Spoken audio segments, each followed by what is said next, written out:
Alors on y va. Qui êtes-vous?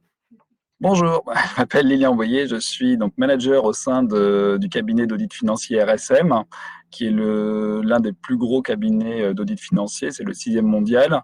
On est présent sur 120 pays à travers le monde. En France, on est 14 implantations régionales et on est 1200 collaborateurs. Au sein de ce cabinet, moi je suis sur la cellule, donc je fais partie de la cellule IT, conseil IT, et plus particulièrement sur les questions de Green IT, qui est un équivalent, un synonyme de numérique responsable. Alors nous allons parler en particulier aujourd'hui de la loi numérique responsable. Vous venez de l'évoquer. Est-ce que vous pourriez déjà nous expliquer de quoi il s'agit et quelle est son implication sur les entreprises? Alors, la loi numérique responsable, alors, pour faire simple, donc c'est une loi qui a été lancée au niveau du Sénat. Il y a eu une première navette, donc le premier texte qui a été établi par le Sénat, il est passé ensuite à l'Assemblée. L'Assemblée a fait des corrections. Et là, le Sénat vient de revoter la loi en validant le texte de l'Assemblée, sachant que le Sénat n'était pas forcément tout à fait d'accord avec le texte, mais pour des raisons de calendrier électoral, l'année prochaine, l'Assemblée va être remise il y aura de nouveau des élections à l'Assemblée nationale, donc ils ont préféré voter le texte en tant que tel pour qu'il puisse passer avant la fin du cycle parlementaire. Alors, Donc quelles ça, sont c'est les le premier. applications donc Voilà. pour Au les... niveau des applications, donc ça c'est vraiment le premier point. Au niveau des applications, donc ils ont voté 5 grands accès. Donc le premier, c'est de mettre en place un observatoire numérique responsable. Le second, globalement, c'est effectuer beaucoup de sensibilisation au niveau des jeunes, donc soit les étudiants à travers les universités dédiées à l'informatique ou les écoles dédiées à l'informatique, ou au niveau du collège, dans les niveaux plutôt, niveau collège-lycée. Donc ça, c'est le côté sensibilisation. Ensuite, il y a un pan dédié à promouvoir la stratégie numérique responsable au niveau des territoires. Donc là, l'idée, c'est que les communes qui soient au-dessus de 55 000 habitants puissent définir une stratégie numérique responsable et des obligations de définir des stratégies numériques responsables.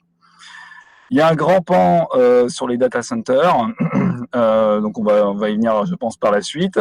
Et après, le dernier point, c'est essayer de limiter le renouvellement des terminaux.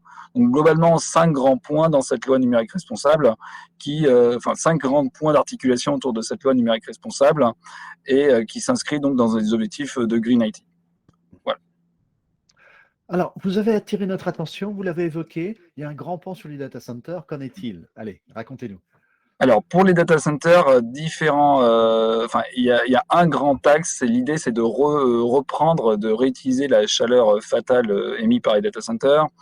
Donc là, je vais peut-être revenir parce que c'est pas forcément très clair pour tout le monde ces sujets-là. Donc ce que c'est que la chaleur fatale. Donc un data center, c'est des racks de serveurs qui fonctionnent, qui chauffent. Et cette chaleur produite, il faut pouvoir l'évacuer. Donc là, il y a plusieurs stratégies pour évacuer cette chaleur.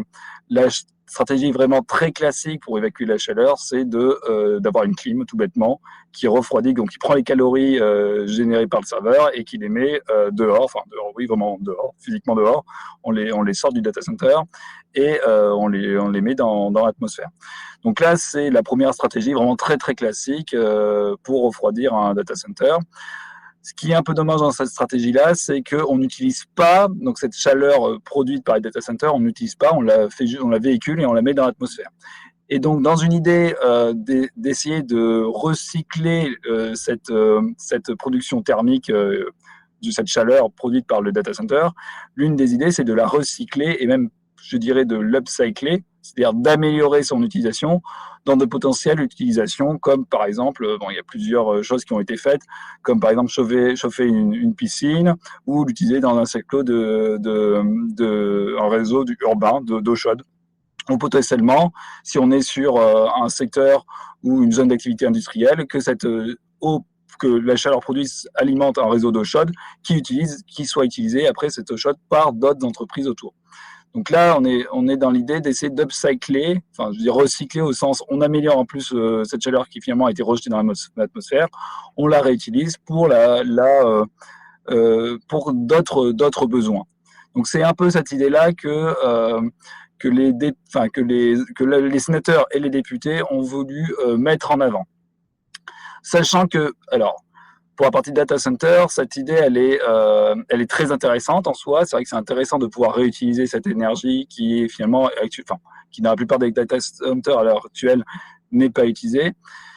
Donc, ce qui est assez intéressant là-dedans, c'est que on peut la réutiliser effectivement, mais ça implique quand même d'avoir une vision un peu plus globale de notre urbanisation, de notre ville. Parce que l'utiliser, certes, mais il faut quand même que l'ensemble des fonctionnalités de la ville puissent être accordées à cette utilisation. Donc ça demande une vision plus intégrée, et c'est quand même des visions, quand on fait ce genre de choses, il faut quand même avoir une vision long terme, et au-delà du long terme, il faut avoir une vision intégrée, et c'est pas toujours possible d'avoir une vision intégrée dans un complexe urbain, d'avoir ce genre de possibilités-là.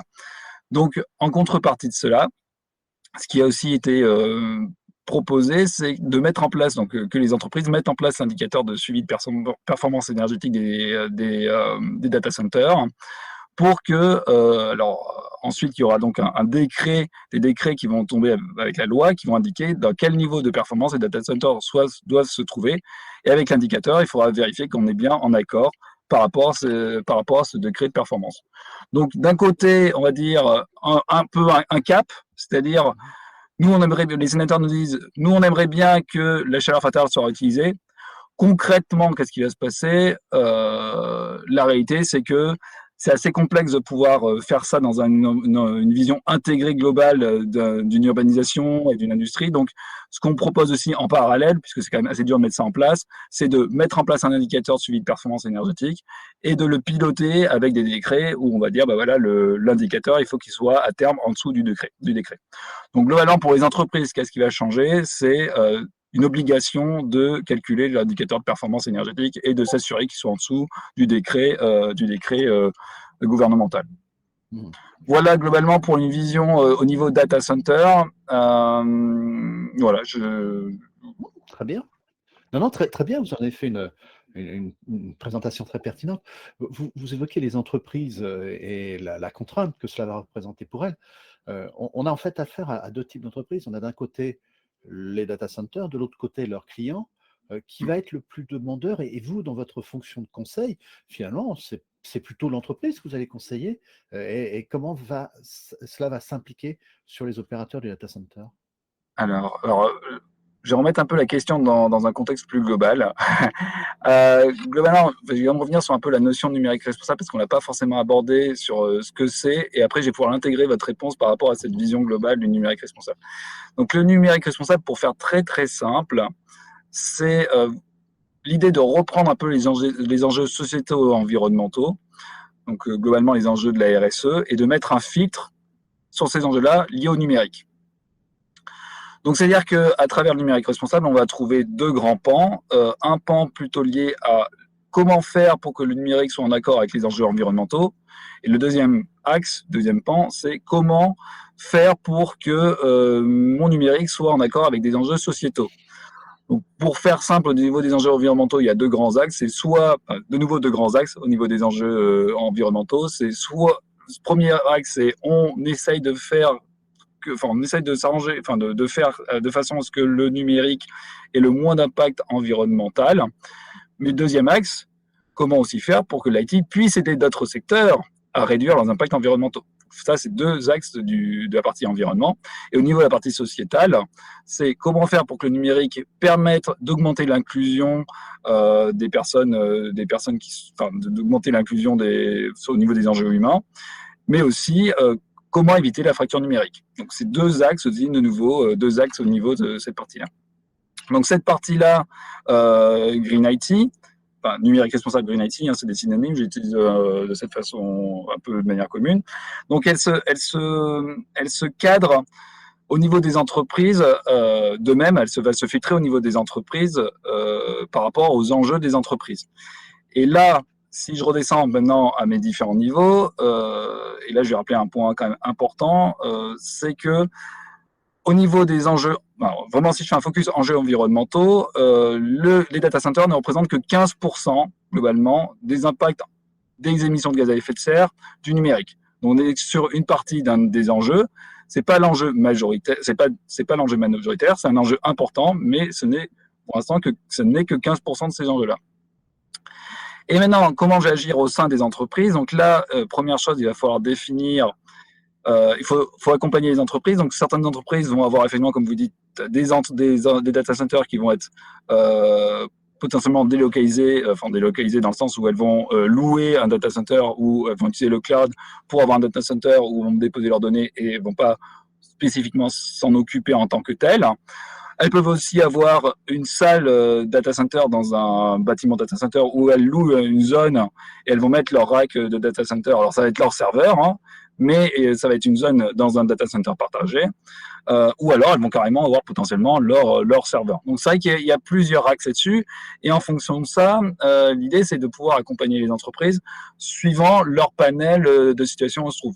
Donc, si on est plutôt dans un domaine où tout est décentralisé, il va falloir les accompagner pour bien maîtriser les informations à leur niveau. C'est-à-dire comment gérer ma relation avec mon fournisseur, m'assurer qu'elle est en accord par rapport aux enjeux que moi j'ai envie de mettre en place, définir aussi les enjeux que moi j'ai envie de mettre en place, valider que mon fournisseur est bien en accord avec ces enjeux-là. Ça, c'est un niveau plutôt administratif, mais de même, on va pouvoir retrouver ça à chaque niveau. C'est que, première couche, ça sera le niveau vraiment processus, gouvernance, j'ai envie de dire. Et après, évidemment, en fonction des entreprises, si elle a vraiment son data center ou qu'elle a un data center dans des locaux loués, on pourra descendre au niveau plus poussé pour mettre en place des choses vraiment concrètes, comme par exemple du free. Après, à voir, hein, mais on peut imaginer mettre en place du free cooling, des choses qui puissent se faire. Alors attention, ça c'est toujours, il faut toujours faire un peu attention avec ça. Hein. Il faut quand même un data center, c'est comme on expliquait avant cette interview, c'est déjà un peu une usine, donc elle est déjà configurée. C'est pas forcément facile de passer d'un modèle à l'autre. Donc c'est vrai que quand on est locataire d'une salle data center, on peut décider peut-être de potentiellement changer de bailleur, hein, j'ai envie de dire, c'est un peu comme un bailleur, on change de bailleur, on va dans un autre data center qui pratique des solutions plus en adéquation avec ce qu'on a envie. Quand c'est nous le data center, là il faut y réfléchir en amont. Donc il faut commencer à y réfléchir et se dire voilà qu'est-ce qu'on fait en amont pour que quand on construit un data center, il soit déjà efficient et qu'il soit dans des réflexions green IT. Est-ce que sur ce projet de loi numérique, il y a des sanctions qui sont prévues? Est-ce qu'il y a des moyens de contraindre les entreprises à aller dans ce sens?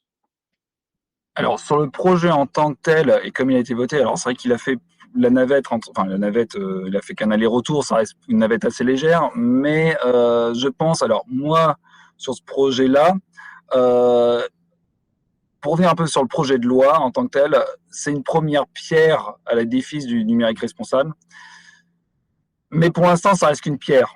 C'est-à-dire qu'on a mis une pierre et maintenant, il va quand même falloir construire ce qui va autour. Donc pour l'instant, il n'y a pas vraiment quelque chose de spécifié sur ce genre de choses. Ça reste une première pierre. Et maintenant, ça reste, tout dépend de comment on va vouloir mener le chantier. Donc c'est vrai que sur les considérations, je ne vais pas vraiment plus pouvoir vous répondre. On est sur un projet de loi. Alors ça va dans le bon sens concrètement quand même. On peut que s'en réjouir. Mais c'est une première pierre. Mais comme je dis, ça reste une pierre de la structure d'un futur édifice. Et le futur édifice, on ne connaît pas. Donc, c'est toujours un peu difficile, à partir du moment où on voit la pierre, de se dire, finalement, qu'est-ce que ça va donner dans le futur? Comment les choses vont s'articuler? Est-ce que on va vraiment mettre en place après, potentiellement rajouter des structures dessus où on va vraiment contraindre? Je ne peux pas le dire en tant que tel. Alors, ce qu'il faut, alors là, c'est vraiment, je pense, un cœur central de la réflexion Green IT. Et là, je vais quand même revenir encore une fois, et je suis désolé que je vais insister sur ce point-là, c'est que les data centers, ce n'est que 15% des impacts environnementaux. Alors 15%, ça dépend des grosses. Vu grosse maille, c'est 15% des impacts environnementaux. Donc, il faut pouvoir s'en occuper à hauteur de 15%. Les autres pourcentages, et là, je vais peut-être en parler aussi, c'est tous les enjeux liés aux terminaux, qui représentent quasiment 70% des impacts environnementaux. Et puis après, il y a tous les enjeux liés au réseau. Donc là, globalement, 20%. Donc il faut que les entreprises puissent avoir aussi, au niveau de ça, il faut qu'elles aient la vision du panel des choses à faire. Dans ce cadre-là, évidemment, nous, on va les accompagner pour diagnostiquer. Premièrement, on va essayer de diagnostiquer avec eux, et ça, c'est la première chose à faire. On ne peut pas se lancer sur un projet si on n'a pas évalué quels étaient les enjeux majeurs des questions soulevées. Si on n'a pas défini correctement les enjeux et les bonnes questions, on va résoudre les mauvais problèmes. Donc, il faut vraiment, première chose, diagnostiquer, évaluer l'entreprise sur ces enjeux numériques responsables. Donc là, ça peut passer par plusieurs choses. Nous, ce qu'on propose à notre niveau, c'est d'avoir une vision de l'empreinte environnementale de l'entreprise à travers les émissions de gaz à effet de serre et d'avoir une vision sur la mise en place de toutes les bonnes pratiques qui permettent de constituer un socle précis d'action, enfin d'avoir un socle solide de gouvernance. Donc ça, c'est les premiers enjeux. Il faut vraiment avoir cette vision diagnostique, voir qu'est-ce que nous, où on en est, quels sont les impacts principaux. On ne pourra pas donner le même conseil à une entreprise qui a un data center, qui est bailleur d'un data center, qu'une entreprise qui a des serveurs dans un data center, mais qui finalement son cœur de métier, ce n'est pas ça. Donc on n'a pas les mêmes ficelles. Donc il faut vraiment très bien diagnostiquer en fonction des métiers, en fonction de où ils se trouvent dans les différents critères. Et à partir de là, on peut définir une gouvernance et surtout un tableau de bord d'indicateurs. Un tableau de bord d'indicateurs, je l'entends, dans le sens où c'est à partir des diagnostics qu'on pourra définir quels sont les indicateurs pertinents à mettre en place pour pouvoir suivre l'évolution des choses. Souvent, on a tendance à penser, et ça c'est un petit peu le défaut qu'on peut avoir de temps en temps, c'est de se dire on fait une prise d'image avec nos émissions de gaz à effet de serre, mais on s'arrête là parce que finalement on est plutôt bon. Mais c'est pas l'idée en fait. L'idée c'est de savoir dans quel secteur je vais pouvoir agir et où je vais pouvoir infléchir la courbe. Donc c'est surtout ça qu'il faut voir entendre. L'idée c'est pas de voir faire la prise d'image et voir la photo. L'idée c'est de voir l'orientation. Donc on ne veut pas savoir la position, mais savoir à quelle vitesse on se dirige. Et c'est surtout ça qui est important. Donc l'idée c'est vraiment de pouvoir mettre en place les bons indicateurs pour voir à quelle vitesse on se dirige et de suivre ensuite ces indicateurs pour améliorer notre vision numérique responsable globale. Donc ça, c'est vraiment le cœur du sujet. Je pense qu'il faut vraiment, au sein d'une entreprise, partir du diagnostic, définir à partir du diagnostic la gouvernance et la stratégie, et de cette stratégie, les indicateurs qui découlent de la stratégie. Ça, c'est les premiers points. Après, évidemment, il y a des choses qui sont assez naturelles aussi à mettre en œuvre au sein d'une entreprise qui sont un peu, je veux dire, transverses à cela. C'est par exemple la formation, la sensibilisation des collaborateurs. Ça, c'est des choses qui se font, qui sont importantes, qui sont un premier pas aussi pour une stratégie numérique responsable, qui sont un peu en parallèle parce que c'est pas lié à la stratégie pure, mais ce sont des choses qu'il faut intégrer dans une vision numérique responsable. Donc voilà globalement comment ça s'articule au sein d'une entreprise et comment nous, en tant que cabinet de conseil, on peut les aider sur ces sujets-là.